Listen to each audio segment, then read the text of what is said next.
ദുഃഖവെള്ളി ക്രൈസ്തവ വിശ്വാസത്തിൽ യേശുക്രിസ്തുവിനെ കുരിശിൽ തറച്ച് യേശുക്രിസ്തു മരിച്ച ദിവസമാണ് ദുഃഖവെള്ളി. ഇങ്ങനൊരു ദുഃഖകരമായ ചരിത്രമാണെങ്കിൽ കൂടി ദുഃഖവെള്ളി അറിയപ്പെടുന്നത് ഗുഡ് ഫ്രൈഡേ എന്നാണ്. ദുഃഖവെള്ളി എങ്ങനെ ഗുഡ് ഫ്രൈഡേ ആയി? ഈ കൊച്ചു വീഡിയോയിലൂടെ നിങ്ങളോട് സംസാരിക്കാൻ ശ്രമിക്കുന്നത് ഈ ഒരു വിഷയത്തെ പറ്റിയാണ്. പല കാരണങ്ങൾ കൊണ്ടും ദുഃഖവെള്ളിയെ ഗുഡ് ഫ്രൈഡേ എന്ന് നമുക്ക് വിളിക്കാം.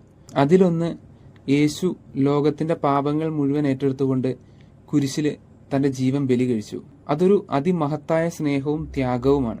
മറ്റൊരു കാരണമായിട്ട് നമ്മൾ കണക്കാക്കുന്നത് പാപത്തിന്റെയും മരണത്തിന്റെയും മേളിലുള്ള ഒരു വിജയമാണ്. ദുഃഖവെള്ളി യേശുവിന്റെ മരണത്തെ ഓർമ്മിപ്പിക്കുന്നുവെങ്കിലും അതിനുശേഷമുള്ള ഈസ്റ്റർ ഞായറാഴ്ച യേശുവിന്റെ ഉയർപ്പ് തിരുനാൾ നമ്മൾ ആഘോഷിക്കുന്നുണ്ട്.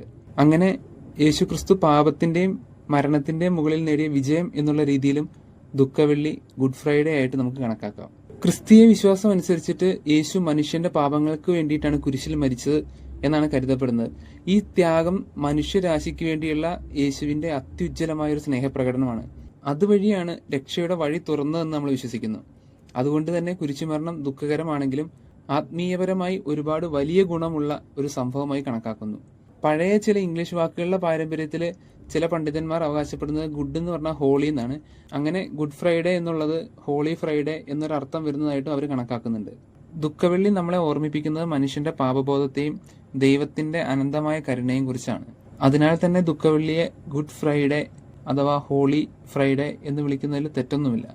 മനുഷ്യകുലത്തിന്റെ മുഴുവൻ രക്ഷയ്ക്ക് വേണ്ടിയും സ്വന്തം ജീവൻ കുരിശിൽ അർപ്പിച്ച യേശുക്രിസ്തുവിന്റെ മരണത്തെ ഓർക്കുന്ന ദിവസമാണെന്ന്. അവനോടൊപ്പം നമുക്കും പ്രാർത്ഥനയിലായിരിക്കാം.